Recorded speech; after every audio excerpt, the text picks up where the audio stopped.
Hello, everyone. I would like to welcome all of you to our month of October Clarity of Mind through Mindfulness session. Today, also Bhante picked another topic from Bhikkhu Bodhi's book, In the Buddha's Words, the setting in motion of the wheel of Dhamma, which is DhammaChakka Sutta. With great respect, I like to invite Most Venerable Panadure Chandarathana Thero to commence today's session. Theruvan Sarnai Bhante. So, before the beginning of our Dhamma sermon, let's spend a few minutes in mindful sitting. So, I invite all of you to calm down yourself, relax yourself, and settle in your seat. And see whether you have got a kind of a balanced posture and a symmetrical posture. Important thing is it has to be a balanced posture and again, very much like a symmetrical posture. And now you can gently close your eyes. And once you close your eyes, if you feel that you have secluded, you are just alone, even though various other things are available outside, you don't need to worry about them. Just simply settle within yourself.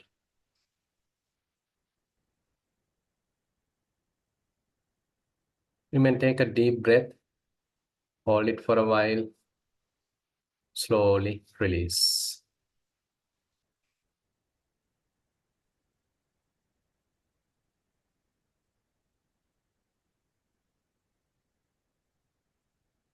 Again, take a deep breath, hold it for a while, slowly release.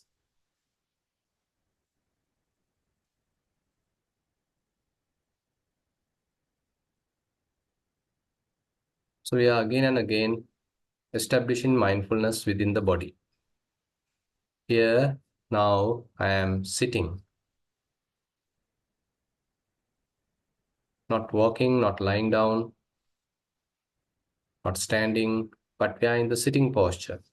A very ordinary sitting posture. Coming back to the present moment again and again. Even though it is somewhat boring, still we keep coming back to the present moment. Not encouraging any fantasies in the mind, any inner chatter, various kinds of planning, imaginations, memories. Now we are not encouraging any of them. Rather, we are coming again and again back to the body. We are sitting. So what I can feel while sitting. So let's see whether we can recognize some sensations apparent in the body. Eyes are gently closed. There could be a soft sensation at your eyelids. Lips are gently touching, and there could be a soft sensation there as well. Jaws are not tightly coupled.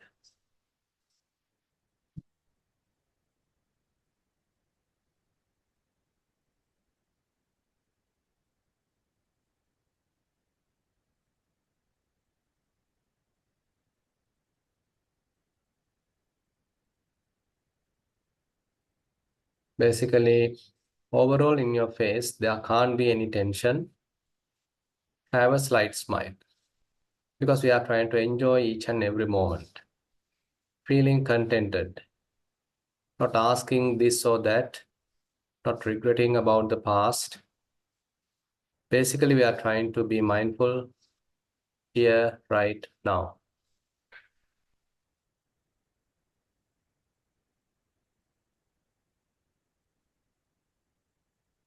As we further moves down, we can recognize the neck also straight, shoulders are relaxed, not holding purposely. They are quite relaxed.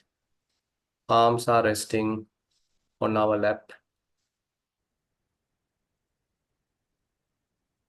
And there is no any tension in the arms as well. Upper half of the body is straight. And here and there, clothes are touching the body. At certain places, it is tight. At certain other places, it may be just touching. See whether you can recognize where clothes are touching. Like you are inside the body and looking at the outside and see where the clothes are touching. Try to recognize them. All these help us to settle within the body.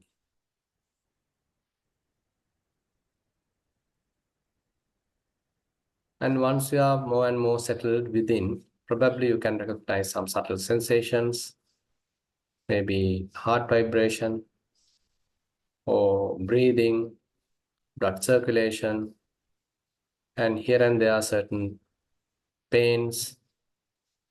All these things we can recognize. Everything happens right now.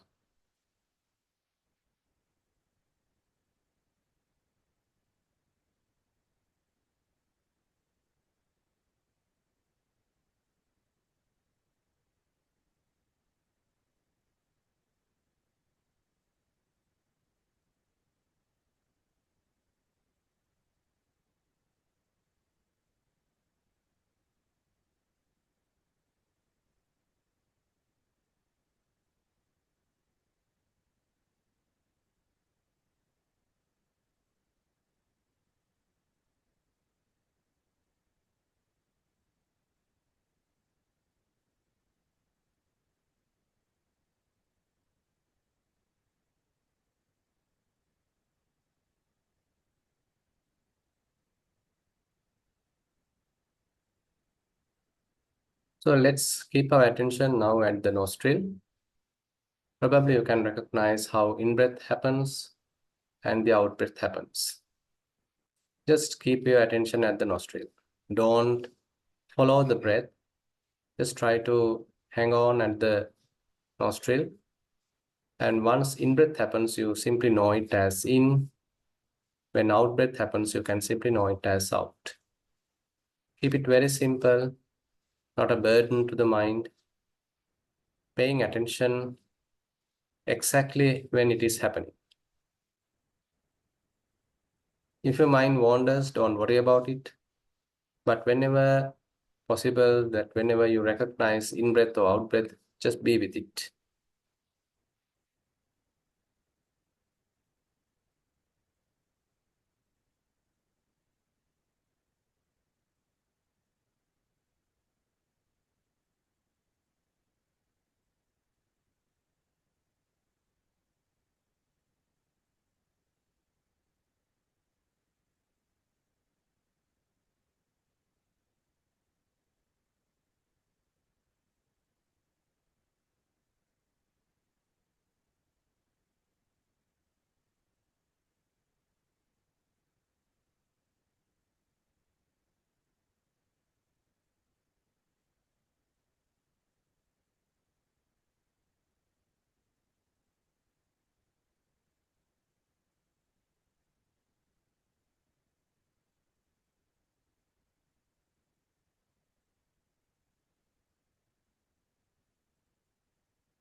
If you are able to maintain continuous attention, probably now you can recognize some subtle aspects of breathing.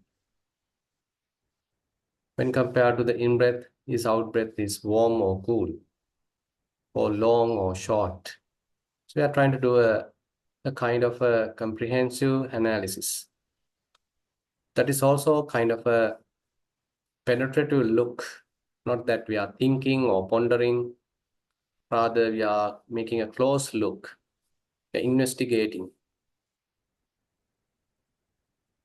From which nostril the in-breath is going in, from which nostril the out-breath coming out. Where are they touching? And these kind of subtle aspects we are trying to recognize.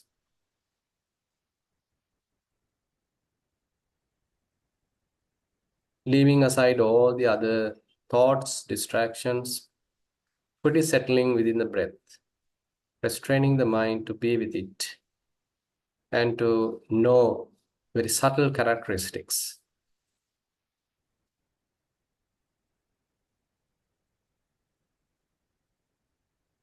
And doing it in a relaxed way, not exerting too much effort.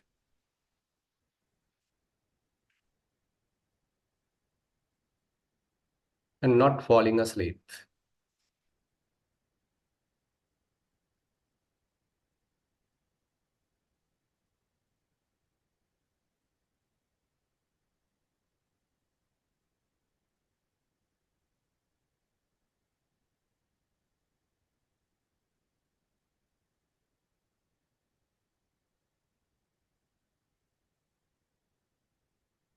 If you like, you can continue the same practice. As if you want to shift, now you can shift to other meditations like elements meditation or Vedananupassana, Chittanupassana, Dhammanupassana. Or if you all have the capacity to maintain a mind which is completely unattached, you can now try to do that.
Okay, today let's get into today's Dhamma sermon.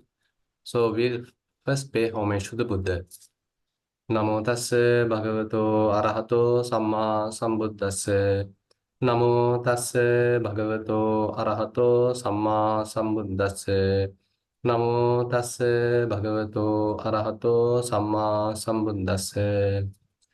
Probably you can remember that during the last time we discussed how Buddha decided to teach, and after going through his strenuous practice, and later he thought, okay, there is no point of teaching because the people are very much engrossed in the darkness, so it's again kind of waste of time. But later, anyway, that one deity, or rather we can say a Brahma called Sahampati, came in front and respectfully invite the Buddha that there are a possibility to teach because there are people who can understand it.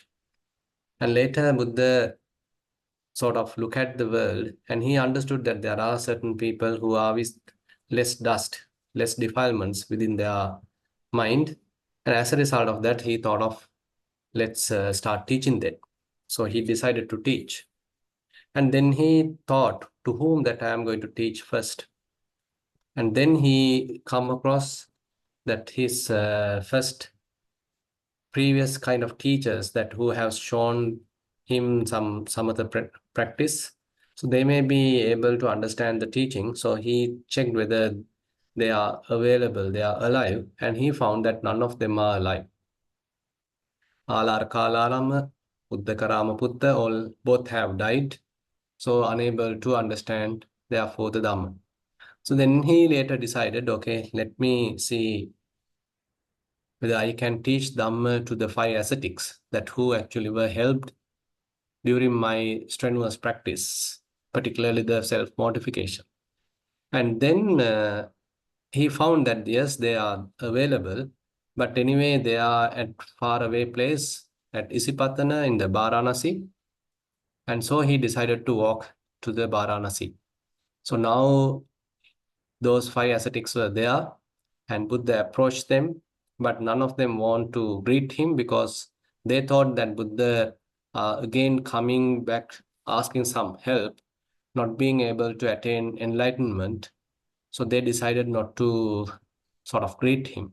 But anyway, as he approached, and they felt that we have to greet him, we have to salute him, we have to pay respect to him. So likewise, slowly, things have happened.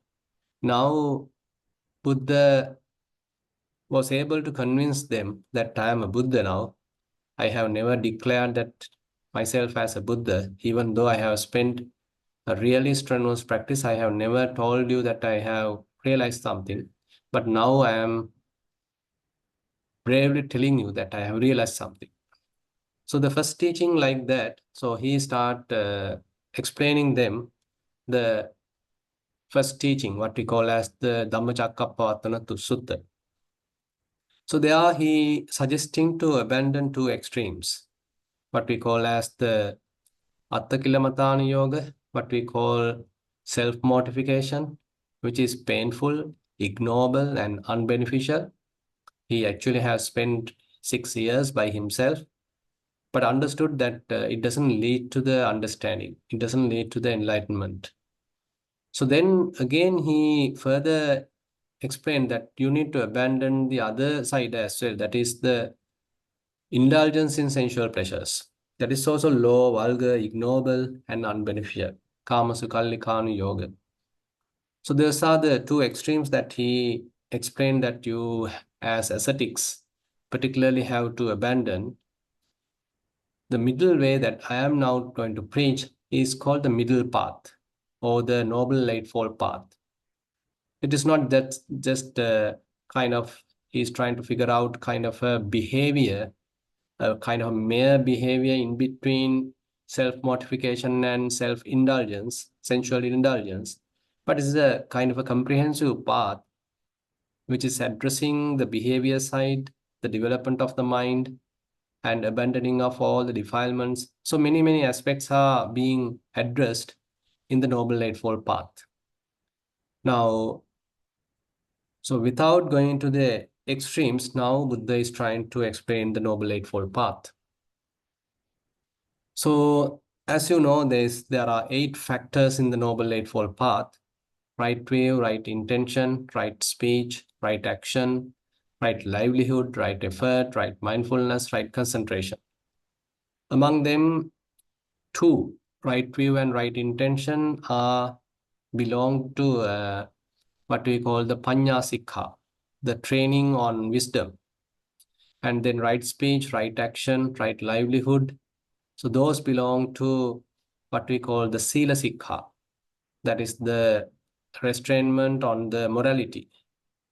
And then right mind, right effort, right mindfulness, and right concentration, those 3 belongs to the Samadhi Sikha or the concentration training.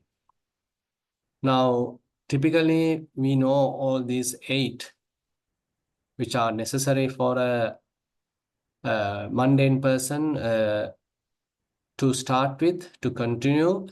But anyway, it is mentioned in the Dhamma. So when one becomes an Arahant, he is endowed with 10 factors, not only 8, but 10 factors are there for the Arahants. adding Samma Jnana and Samma Vimutti. Samma Jnana is the right wisdom, Samma Vimutti is the right liberation. Anyway, now for us, this is enough. So the 8 factors to know and understand their meaning and the whole representation of the Four Noble Truths. So those are really worth paying attention, because as you know, the Four Noble Truths is one of the key teachings of the Buddha. And sometimes people have misunderstanding, thinking that this is the very first teaching and there are various other teachings which are more profound, more interesting, or more directly helping to understand the reality. And sometimes they don't pay enough attention to the DhammaChakka Sutta. But DhammaChakka Sutta is actually a key teaching of the Buddha, abandoning the self-mortification, abandoning the sensual indulgence, and appreciating the middle path. That's also not the mere middle, rather it's a comprehensive path where Buddha is addressing the moral side of the life, and then the mental development, and again further purification of the mind. It's a kind of a comprehensive path, Sila Samadhi Panya. Now, this path leads to peace, direct knowledge, enlightenment, and Nibbana. So he assures that before even he preach, he assures, okay, if you practice this path, definitely it will lead to the peace of the mind, and you are endowed with direct knowledge. Ultimately, you become enlightened and attain Nibbana. So this is a kind of an assurance that Buddha gives before he tried to explain the Dhamma. And he convinced the people, those 5 ascetics, to pay attention. And now he's trying to explain what is the first noble truth, what we call the dukkha, the suffering. And sometimes people have a doubtful eye on this statement. So why Buddha started with suffering? Why not he started with the happiness? Now here it is very much like we need to understand the problem first. If we have thorough understanding about the problem, then only we can look at for a proper solution. So here introducing suffering first opens our eyes to the problem we have. So again, in common, what we all as human beings, as living beings, what we all are very much like going through. So without opening eyes, we can't look for some solution. So keeping the noble truth of suffering at first, therefore, is quite valid. And again, on the other hand, reduce various kinds of demarcations, various kinds of divisions, caste issues, maybe ethnicity. So all different kinds of divisions that we as human beings, we all are sometimes too much holding on to. And those are all abandoned because we understand we all are sharing some common suffering. Either you being staying at one country or another country, or you being an English or Sinhalese or Jewish or whoever. Either you are poor or rich, doesn't matter. Gender doesn't matter. All are going through some sort of suffering. So this kind of something that we need to look at. We need to honestly accept. Probably you are trying to reduce your suffering by engaging with various activities, and probably you are really rich, but still you can say, I'm going through some amount of suffering. Suppose that you are pretty rich, but still you can't stop your body getting old, time to time it getting sick, and sometimes things are happening not as you wish. Even though you are rich, still, you can't guarantee that everything happens as you wish. So likewise, if we honestly, wisely reflect, you can understand. So the suffering is inevitable. So in general, Buddha mentioned here, birth is suffering, aging is suffering, illness is suffering, death is suffering, sorrow, lamentation, also suffering, separation from the beloved is suffering, being with the unbeloved is suffering, and not obtaining what is desired are all suffering. And later he summarized, telling, in brief, the 5 aggregates subject to clinging are suffering. Now, this is a very a deep statement. 5 aggregates subjected to clinging is suffering. Panchupadana khanda dukkha. So this is the area that we have to look at from the practice point of view. But anyway, the statement is quite clear. The 5 clinging aggregates are suffering. And very much like suffering is inherent to our life, to this whole samsara. So we are going through the suffering, either we like it or not. But anyway, we have a desire to completely get rid of suffering, to be free from suffering. So that's why we keep on trying to overcome suffering. And but various means we are trying to look at, but sometimes none of them work. Instead, we end up with further suffering. So that's the other problem. So we try to look at various solutions, but ultimately being unable to have a complete fulfillment, ultimately sometimes even wasting our time. So where to find a solution? So that's why the Buddha's investigation or the self-exploration, or we can say Arya Pariyesana, the noble quest, actually has helped him to find a solution.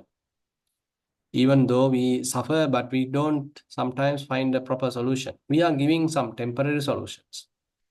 But here Buddha is trying to give an ultimate solution, a lasting solution. It is also not that we are looking forward in the next life, rather within this life, you can experience it, we can enjoy it, we can comprehend it, understand it, live with it, and we'll have a kind of a lasting happiness. He aims a lasting happiness, not a kind of a temporary solution. Temporary solution, temporary also you start maybe a little bit of calm, peaceful, but ultimately, more and more you practice, the happiness or the peace within the mind has to be lasting. Now, then he is talking about the reason of suffering or the cause of suffering, the origin of suffering. So he is telling origin of suffering is tanha, craving. Because sometimes we don't look at like that. Now, say for example, if today the weather is not good, probably you can blame the weather or weather forecast and maybe to the climate change. So all different reasons we can find out. Suppose that you got a headache, probably you can say, okay, I had to spend some time with some disturbing sound. So that is the reason. So those are also some proximate causes. But anyway, there are some deeper causes as well. Some more psychological reasons are there. Now here Buddha is trying to address that. So rather than simply indicating some temporary causes, so what is the kind of deeply rooted cause for the suffering? So the deeply rooted cause for suffering is the type of a desire that we all been driven up or been driven by. So there are 3 types of desires typically explained: kama tanha, bhava tanha, vibhava tanha. Kama tanha is the desire for sensual pleasures. Bhava tanha, the desire for becoming. Vibhava tanha, desire to get rid of. These things are very much like interdependent, or we can say intertwined. Say we all as human beings, we like to see some beautiful sights. We like to hear some beautiful music, smells, taste, and to have some desired kind of tangibles. And if none of them are available, probably you at least try to imagine various things and have some sort of happiness. So that's why we are very much like engaged with something. Keep on engaging with something so that our senses are being gratified. So that inherent desire for sense gratification, sensual gratification, is very much like available to everyone. So keep on looking for some sense gratification. Not only humans, even the animals are doing the same thing. Sensual desires are therefore quite evident. On the other hand, a kind of craving for existence, craving for continuity, craving to become someone special. Currently, you are not happy or you are not contented, and you want to become someone special or to change your life, all appear like some good intentions. But anyway, sometimes we are being driven by that. So various ambitions are there, various desires are there, futuristic anticipations are there. Now, all actually takes us to the future, forgetting about the present. So always somewhat unrest is there in the present. A restlessness is available at the present, or type of frustration is available at the present, but looking for something in the future. Thinking that if I have that, I'll be happy. If I can become that, I'll be happy. Something like that. So this kind of a very deeply rooted, subtle desires. So you can look at your mind, you can look at yourself and see whether am I expecting such kind of a futuristic happiness. Currently, I am very much like unhappy, or currently I am not feeling happy, or I am little frustrated. But if I have this, I'll be happy.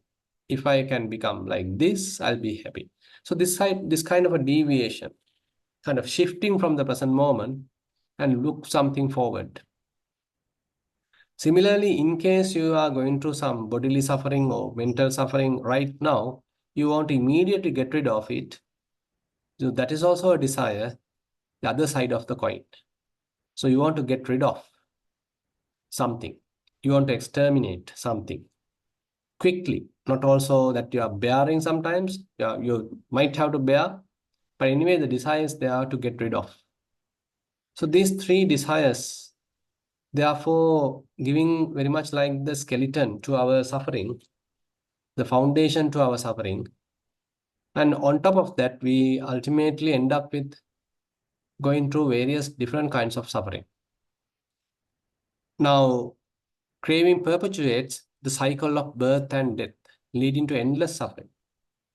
Now, this is not only limited to the present day or this month or this life. That is how we have gone through this whole sansaric journey. Driven by craving, driven by craving. Craving is asking this and that, and we like slaves trying to satisfy that.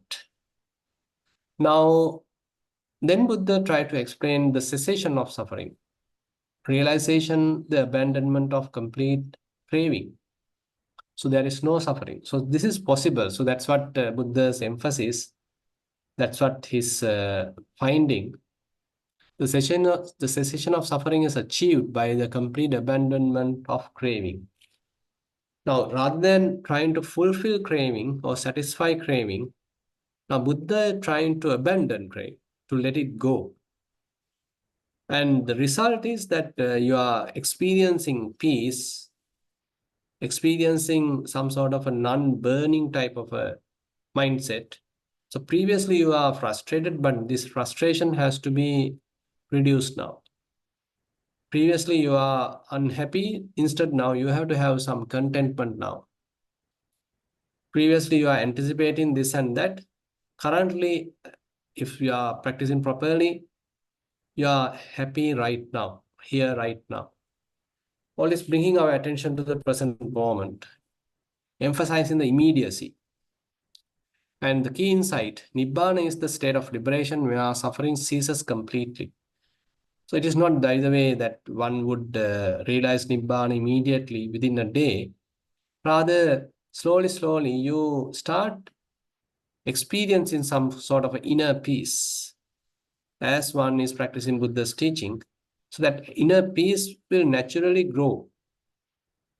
If you are expecting some quick results, that would be difficult.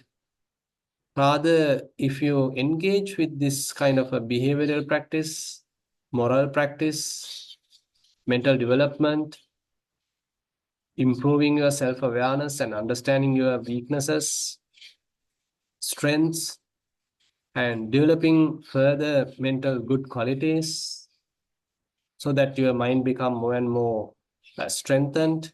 So this is a kind of a strategy that Buddha is coming through. And basically, to implement that, he is suggesting the Noble Eightfold Path. There's a path to do it. There's a way to do it. There's a mechanism or methodology to do it. The way to end suffering is Noble Eightfold Path. So you have to go through the morality, the concentration, and the wisdom. It's a kind of a comprehensive path. So it is not mere dogmatic teaching which you can never practically apply or practically experience. Rather, Buddha is inviting us to experience it. And sometimes we like to read about it, imagine about it, think about it, but not giving much emphasis to practice it and enjoy it. So the Buddha's invitation is to come and see. But the Dhamma invites us, okay, come and see. Ehi passiku. Okay, put me into practice and see whether it is working for you. You may be suffering right now. There is a solution available. So try to practice it and see whether is it working for you. So it's up to you. So there is no any kind of a forceful implementation of this. Rather, there is a honest invitation. A wise invitation is there. Okay, come and see. Put me into practice. Come and see. And the path must be cultivated through ethical conduct, mental discipline, and wisdom. Sila, Samadhi, Panya. Now, each of these truths, I mean the Four Noble Truths, actually have three aspects. There's understanding the truth, kind of a theoretical understanding of the truth, and then kind of an action, acting to fulfill the truth. And then ultimately, as a result of the practice, some sort of a result, enjoying some sort of a result, realizing the truth. Because you realized it, you implemented it, you function on it. As a result of that, you realize it. So each truth having three such aspects, altogether we are coming up with 12 links, what we call as a Dwadasakara, 12 aspects. Each truth is known in three ways, leading to the complete purification of vision and awakening. So, I mean, once Buddha come up with this kind of a comprehensive solution, so he was really extremely happy about it. Now, if we look little deeply about the three aspects of each truth, now the first noble truth, Idam Dukkhang Arya Satcham. It is not that I am suffering. It is not that I am going through some headache or I am suffering. I am a poor guy. I am poor me, suffering. Please help me. So it is not that kind of an attitude here Buddha encourage. Rather, there is suffering. There is dukkha. So that very statement is very, very critical. So typical, our approach is thinking that there is a person here and I am suffering. I am the one suffering. You guys are laughing or you guys are, enjoying life while I am suffering. Maybe you can complain like that. Now, say, for example, you are a household person and you have many children and assume that they are still young and they all dependent on you. And you can sometimes blame them or sort of accuse them, telling, okay, you guys are wasting my time. You guys are wasting my money. I am just suffering all the day. You don't have any idea what I am doing. So you take it to the perspective that there is I am the one suffering. But the Buddha's invitation is quite different. So he is trying to look at the suffering objectively. There is suffering. Idam Dukkhang Arya Satcham. There is suffering. Now, actually, we can link this with the Satipatthana practice. Now, say, for example, if you are practicing Anapanasati. Now, it is not I am breathing in, I am breathing out. You let the body breathe naturally, and you being like an outsider, you are looking at it. there is in-breath, there is out-breath, there is in-breath, there is out-breath. So the perspective is quite different. The way you are looking at it, the way you approach it is quite different. It is not that I am breathing. Rather, you let the body naturally breathe. It will take care of itself. You don't need to interfere. So this is a kind of an art. This is a kind of a way of looking at things properly. Rather than taking things personally, now you let the thing happen, but you being a silent observer, a kind of an investigator, but with a, a detached mind. Rather than possessing this whole process or interfering in the whole process, you let the process to unfold and look at it objectively. There is in-breath, there is out-breath. So similarly, same approach we are applying here. There is suffering. Suppose that you have a headache. There is headache. Rather than I am going through headache, there is headache. Say you are going through some frustration because that you have to associate someone that you don't like. Maybe the mind is trying to complain and you feel unhappy, you feel a bit of difficult while being with that person. So how about looking at the mind and recognize that, there is a little bit of uneasiness. There is a little bit of frustration in the mind. There is a little bit of agitation in the mind. You know the exact reason, maybe that you have to associate someone that you don't like, but what's the impact onto your mind? So it's very much like kind of an introspection, inviting us to look at the mind time to time, more and more often, and see whether there is suffering. Is there any frustration? Is there any sorrow? It doesn't need for you to go through utter suffering to recognize there is suffering. Rather, even a little frustration, even a little maybe uneasiness, a little bit of mental unrest, a little mental agitation, all that are coming under this suffering. So therefore, the term suffering is a very, very broad one, which includes all the different variety of human suffering. Not only that utter, terminal cancer-like of thing, rather even the little frustrations you are going through, that also include here. Little bit of mental unrest, little bit of mental agitation. And all that are included here. And that we need to look at, there is suffering. So it has to be understood. So the suffering has to be understood, pariññayam, rather than you are trying to get rid of immediately, trying to escape from it immediately. Now you are understanding this problem properly. So fully comprehending it. And then you can say, okay, I have fully comprehended that, fully understood that, pariññātam. So the three aspects of the First Noble Truth is that there is suffering and you are supposed to fully understand it, and then you fully understood it.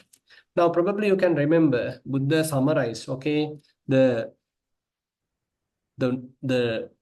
five clinging aggregates are suffering. Five clinging aggregates are suffering. So what are the five clinging aggregates? Rupa upadana-khandha, Vedana upadana-khandha, Sanya upadana-khandha, Sankhara upadana-khandha, Vijñāna upadana-khandha. Form aggregate, feelings, perceptions, formations, and the consciousness. Now, here we need to look at it. We need to understand it, thoroughly understand it. So that is why we are trying to practice Kayanupassana. So Kayanupassana helps us to thoroughly understand the Rupa upadana khandha. A sample of Rupa upadana khandha is the body. So you are looking at the body and trying to understand its full behavior, its nature. And from a detached mind, it is not that my body you are analyzing, rather it's just the body. You allow the body to operate as it like, and now you are trying to investigate about it. Maybe you are recognizing the various feelings, understanding their manifestation, either painful feeling, pleasurable feelings, maybe equanimous feelings. So fully comprehending behavior of various feelings. Now that indicates that we are practicing here. It is not just you are theoretically understanding it, rather you are practicing it. Different feelings are there. You are trying to understand their full operation. You are trying to understand its full behavior. So how the feelings are happening, how the feelings are operating, how they are behaving. So you are trying to understand the feelings aggregate, Vedana Upadana Khanda. And then the perceptions. So different perceptions are there in the mind. Various signs are there in the mind. Various mental images are there in the mind. How the mind being cluttered by it. And what a kind of a burden that you are going through when your mind is cluttered with various mental images, one after the other, fully blocked. There is no space in the mind. So whenever your mind is cluttered like that, so you recognize, there is suffering. There is little, with respect to the perceptions, there is some suffering. So it's a kind of a mental exploration. So you are looking at the mind here, right now. And then if you look at the mental formations, there is a lot of thinking, maybe rumination, conceptual proliferation. All are suffering. There is conceptual proliferation. There is inner chatter. There is some inner mental aberration. So likewise, so you step back and recognize it. So this step back and recognize it is very, very important. So rather than trying to say, okay, I am suffering, rather than crying like that, you step back and see, there is mental aberration. There is inner chatter. There is kind of a burden. So likewise, with respect to all five aggregates, so kind of a thorough understanding about their operation, their behavior, their manifestation. So that is what necessary for the understanding of the First Noble Truth. But the interesting thing here is more you understand, you would start reducing the cause of suffering. So that is the second noble truth, the cause of suffering. The cause of suffering, as we just discussed, that is the tanha, the craving. Idan dukkha samudayam arya satcham. So we need to know the theoretical part. Okay, there it is threefold: kama tanha, bhava tanha, vibhava tanha. And what needs to be done into this second noble truth? It has to be abandoned. Pahatabba. Now, the previous one, he emphasized, okay, you need to parinyaya, you need to fully understand it, fully comprehend it. But the second one is to abandon it, pahatabba. So once you recognize there is a desire, so rather than trying to gratify it, okay, you need to abandon it, let it go. That is also, at the beginning, it appears like kind of a forceful letting go, but later it has to be a more natural letting go. You may be simply aware of the presence of a desire, and that disengagement from it is enough for it to leave the mind. Because you are not promoting it, you are not deluded by it, or you are not strengthening it, you are not trying to gratify it.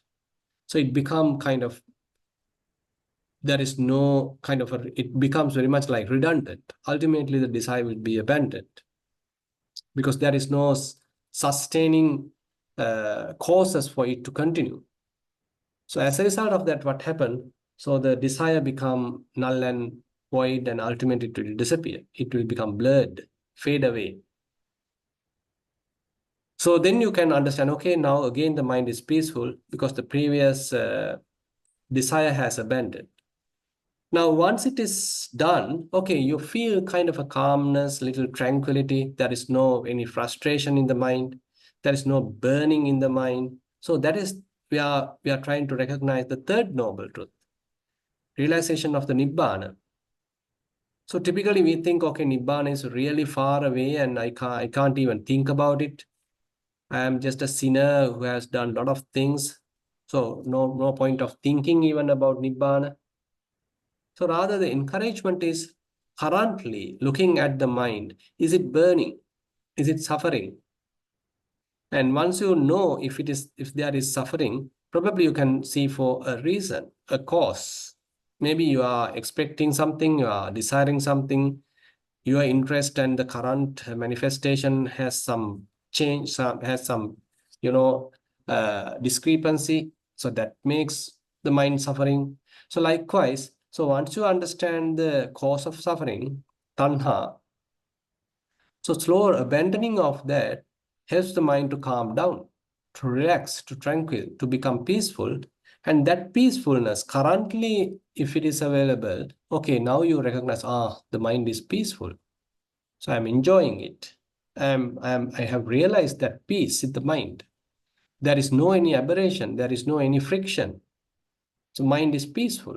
So that peace has to be recognized. Typically what happens is this peace is actually boring. So people want to excite it again. So there is a burning, but once it is extinguished, so there is nothing, but you feel bored. Again, you are trying to burn then.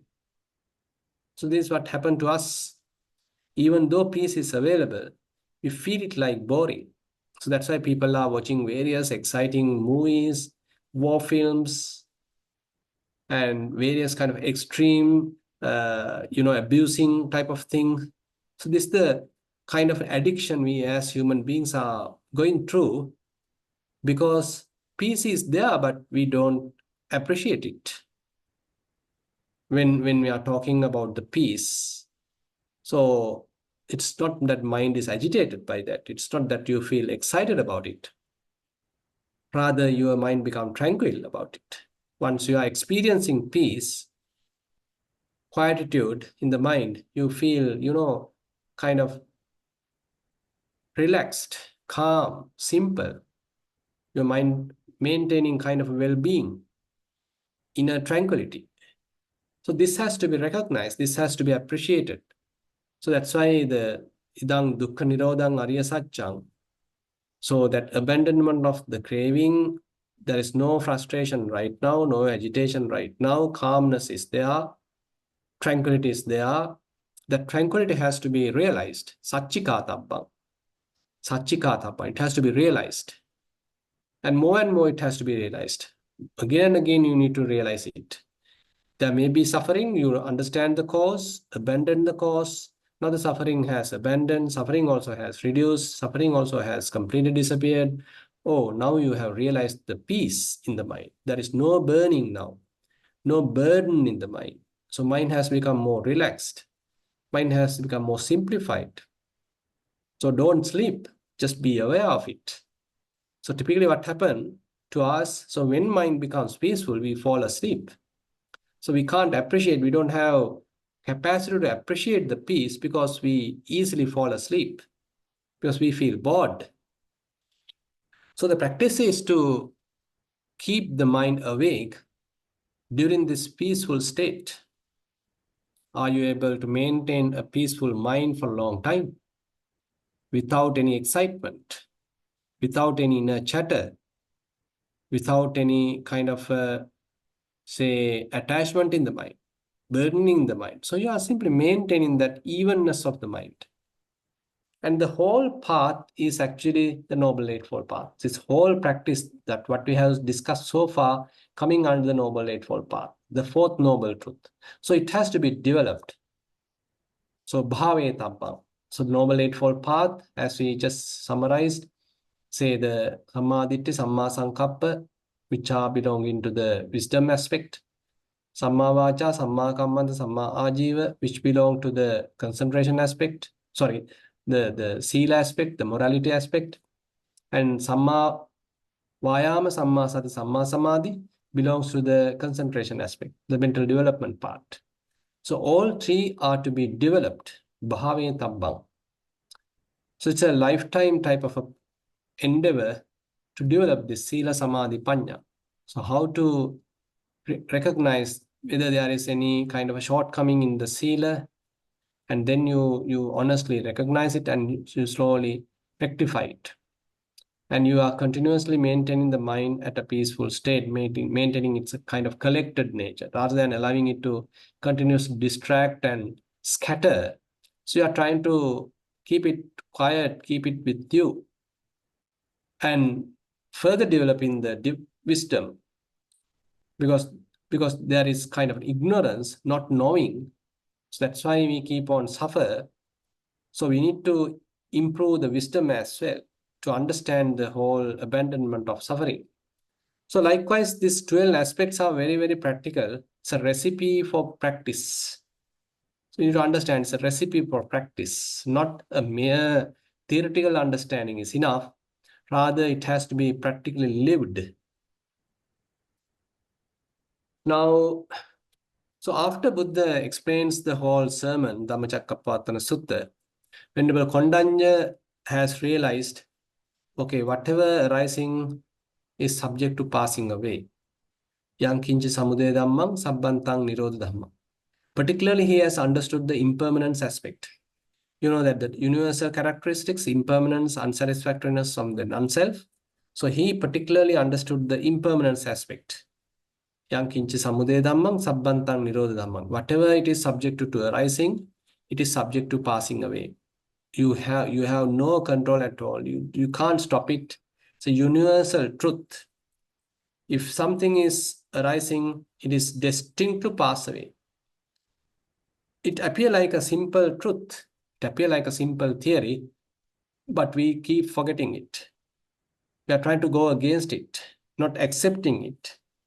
So we are trying to go against it.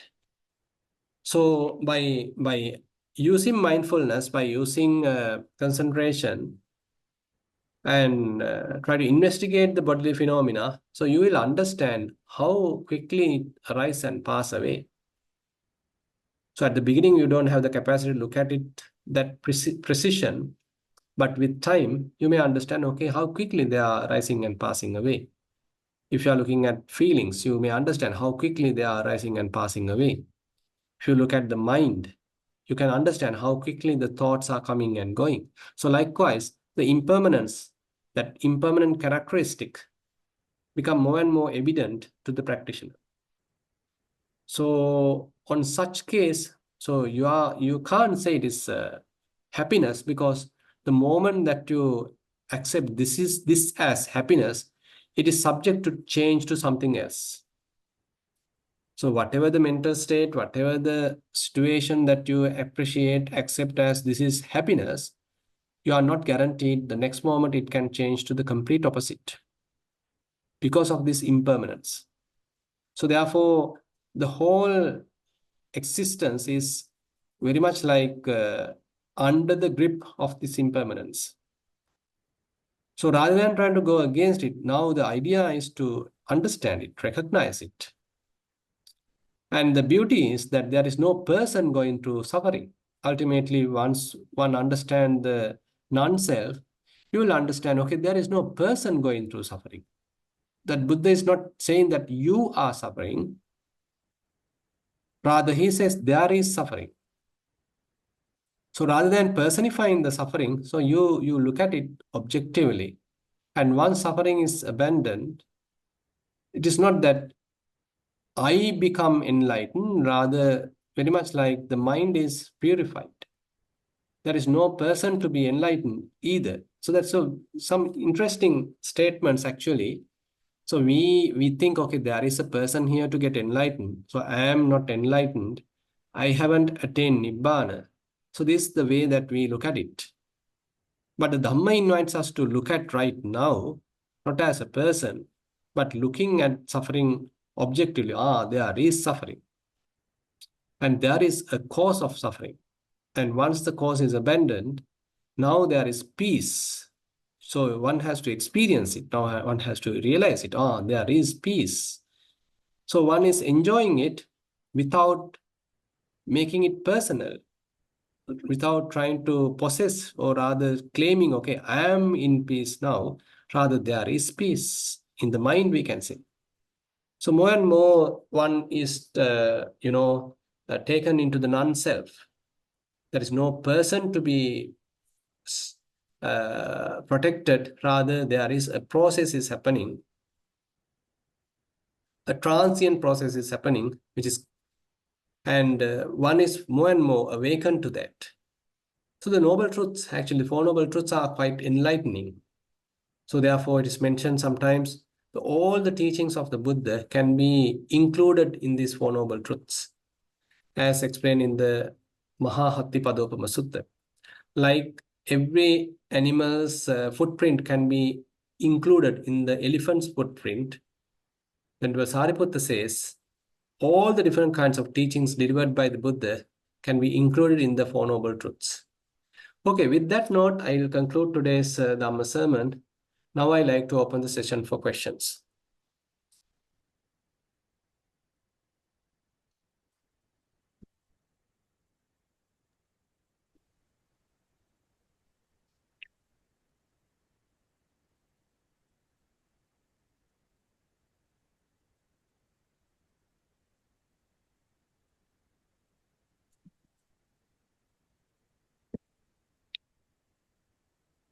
Dhananjay, please unmute and present your question.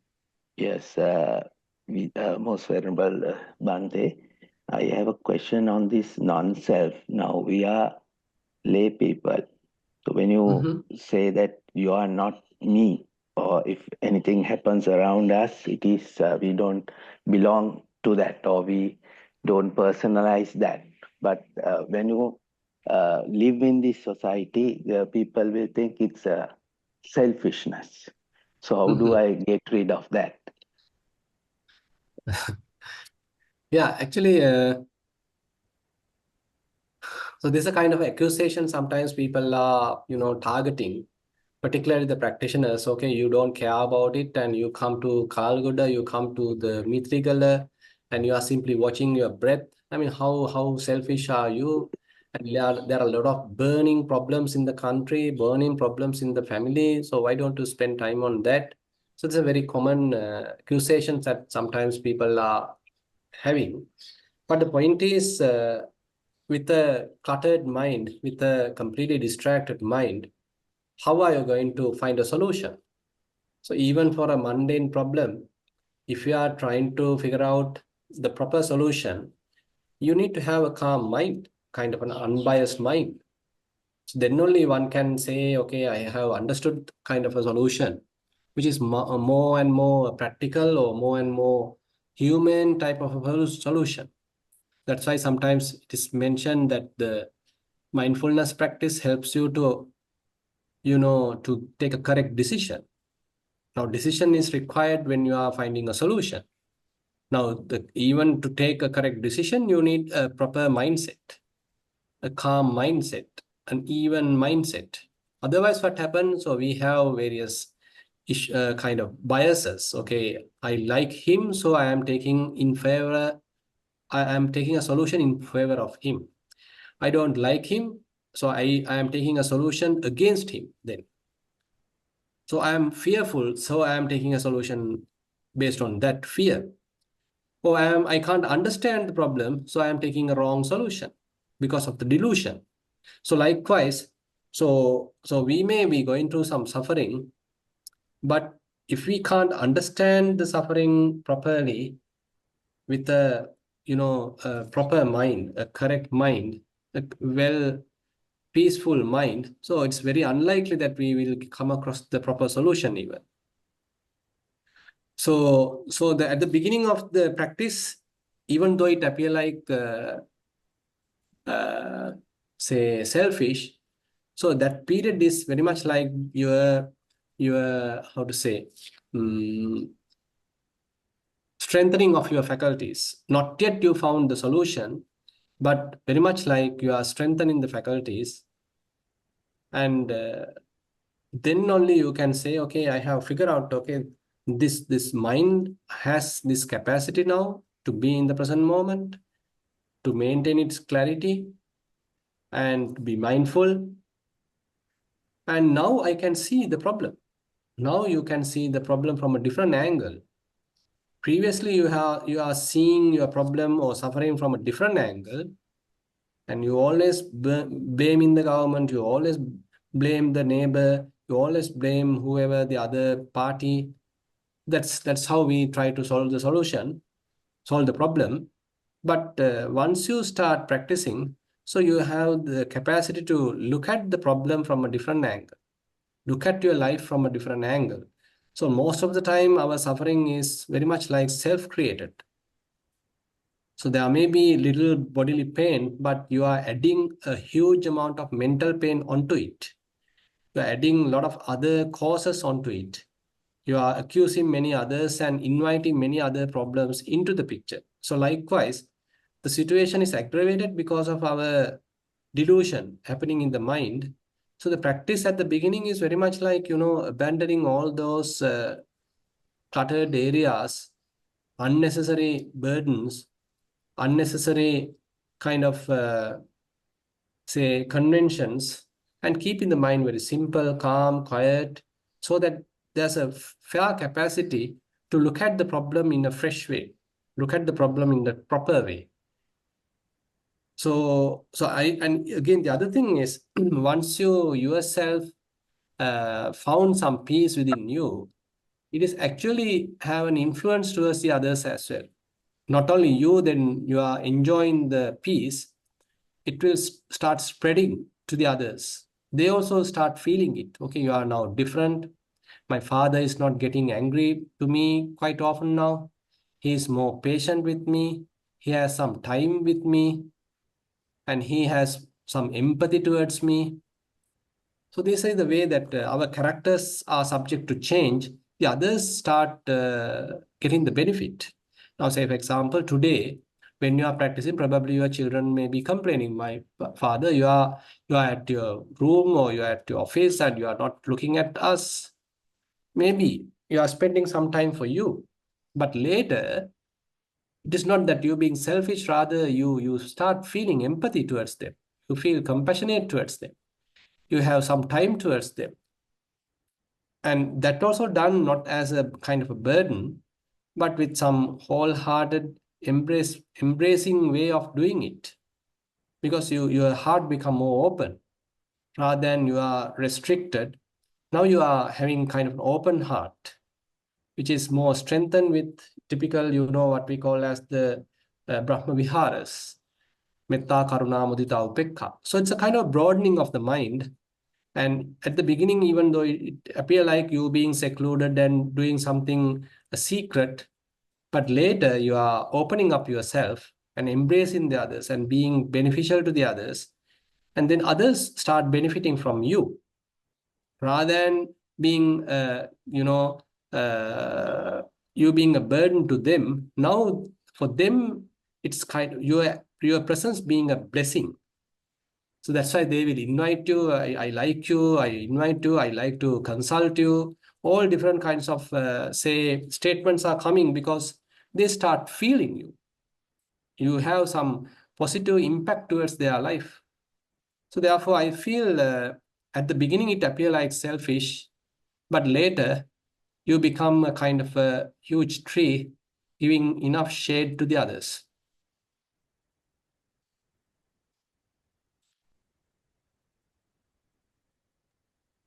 Yes, Bhante, that's very true. For you to understand others, you need to understand you first. And I like to share this message which is available in Meethirigala. Yesterday I was clever, so I wanted to change the world. Today I am wise, so I am changing myself. Thero Sanai, Bhante. Yeah, thank you for sharing that, Thero Sanai.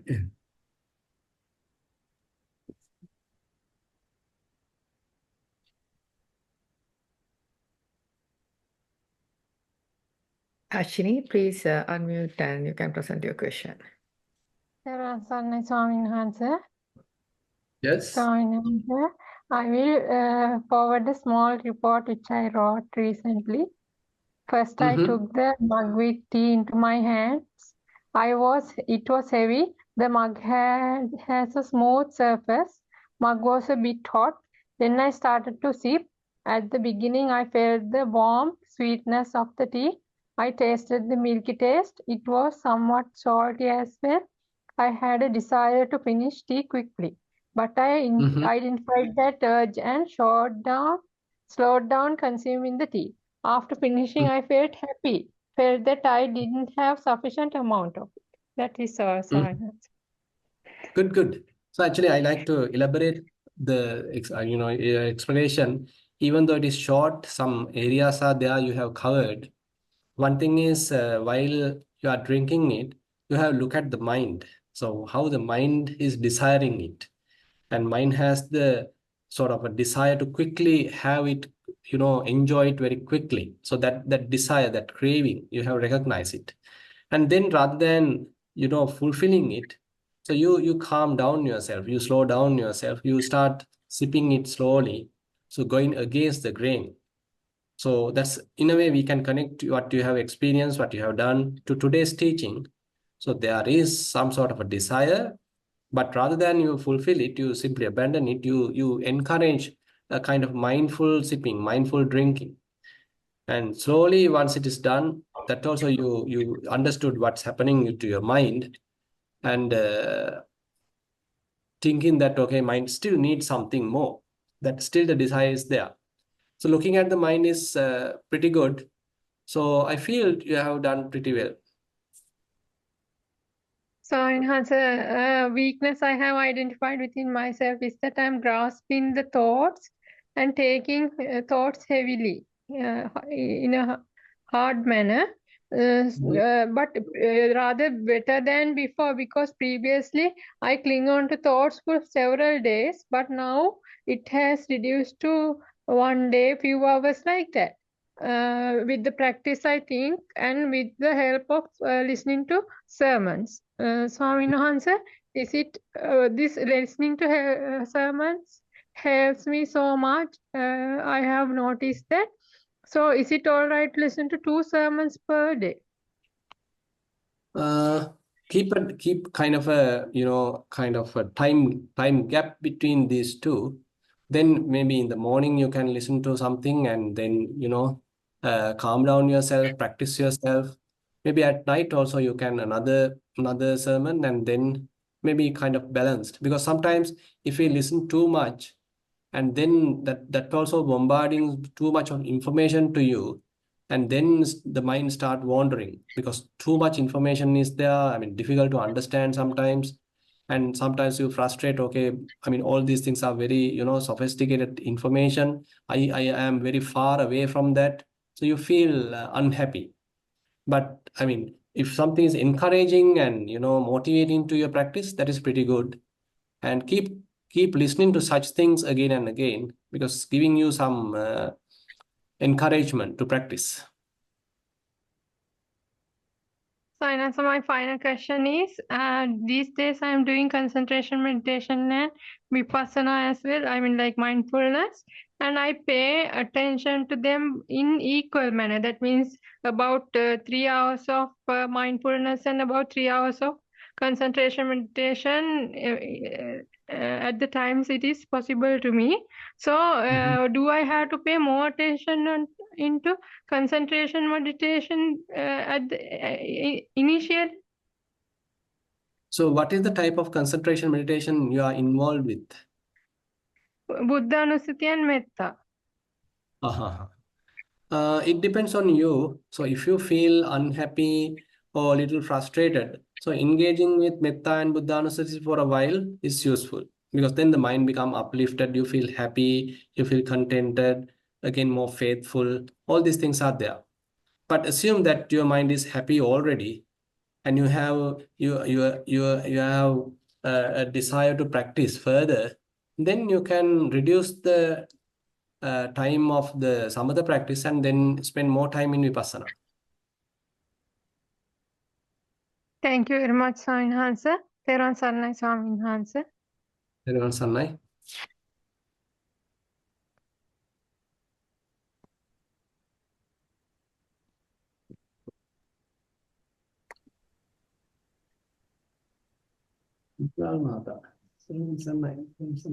Ini onne.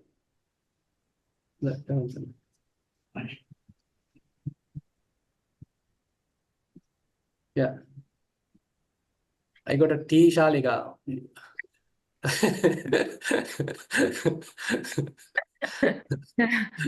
need that early in the morning. So, I mean, I also I have to drink maybe mindfully. Exactly. That's see. Yeah, we have another question, Bhante. Geeta, you can unmute and present your question. Bhante, I related very much to you talking about the boredom of the calm mind, or when the peace starts to come in, the mind wants to do other things. Now, Correct. I'm aware that this is happening, but still, I will turn to news channels and look at all the terrible things that are going on in the world. I can see the unwholesome and the anger that it brings to my mind, but still, it's very difficult for me to switch it off and go back to, either walking or something, because the mind wants to get away from the peace, Correct. even though I want it. So is there That- any tricks out there? That's why, I mean, we need to kind of restrain ourselves to some extent, and pure restrainment also not easy, but very much like I feel, I mean, if we completely cut off everything, that is also difficult. Yes. That's why the kind of theme in the Ogatharana Sutta. So if you struggle too hard and, add a lot of, say, self-motivation into the picture, you're not giving anything to the mind, or you are prohibiting looking at the TV, you are prohibiting listening to music, prohibiting YouTube, everything, then that is also very hard. On the other hand, too much indulgence, not getting into the practice at all, that is also not the way. So it's very much like you are building making a child. You need to ask, you need to guide him, and also you have to praise him also and give a little bit of chance to play as well. So our mind also like to play with these different things, and time to time we have to give some time for it to play, but again and again taking back to the proper channel, proper practice, and be restraining it or behaving it, putting it in the correct track again and again. Anyway, the interesting thing is, as you practice, even though you watch these movies or any news information, the information being stored in your mind become less and less. So previously, say for example, you are storing so much of things, a lot of things you can memorize. But particularly once you touch the non-attached state of mind, say you are not grasping things, if you are able to maintain that for a while, then you might understand, even though I watched a movie, so that the content of the movie is not there in the mind now. So your mind again back in the emptiness, your mind is back in the spaciousness. All that hypothetical incidents happen in the movie completely erased. Like, it's a kind of added advantage one would have as a result of the vipassana practice, since you are not promoting grasping. So the mind readily give up things as a habit now. So even though you watch the movie, it is not stored now. So this kind of an advantage probably you can enjoy, you can experience as you continue the practice. Yes, Bhante, that makes a lot of sense. Thank you. Yeah. So that is not, by the way, an encouragement to watch movies. Yes. Ready? That Bhante basically, like, when you associate other people, like if you're trying to be like, just alone, and then you don't see much of your like thoughts and how your mind reacts, and when you come across an issue. So it is good to be around with other people, and then you mindfully like talking with them, and then sometimes you feel all oh my mind, it hurts me, like so it's have to be, as you said, Balance. good balance.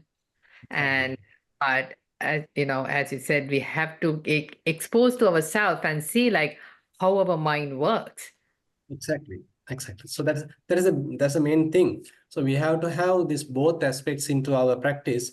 So time to time we have to have our secluded practice, just alone and being alone and looking at your mind, strengthening the mind, and if there is any frustration, leaving it aside, calming down. So that's a secluded practice. But on the other hand, you need to go back to the people and be with them and see how the mind is reacting now. Is it possible to cope up with the situation? Am I able to go through a kind of a hardship? And once you go through a hardship, how quickly you can return back? So all that actually represents how mature we are in our practice. So without that, you can't measure yourself. You can't assess yourself. Because otherwise, you're simply being in the outside, simply being alone and thinking that I am a developed practitioner. But that could be a very, wrong or high estimation rather than a realistic assessment. Yes. Yeah, quite correct. Thank you. Thank you. Thank you very much. So 8:25. Yes, Yeah. so yeah, then thank you so much. Like, I really like how you explained that 12 aspects of the Four Noble Truth and Eightfold Path. I think it's a nice of information that should have, like, in handy to refer it to. It's really nicely explained. Thank you so much, and much merits to you, Bhante.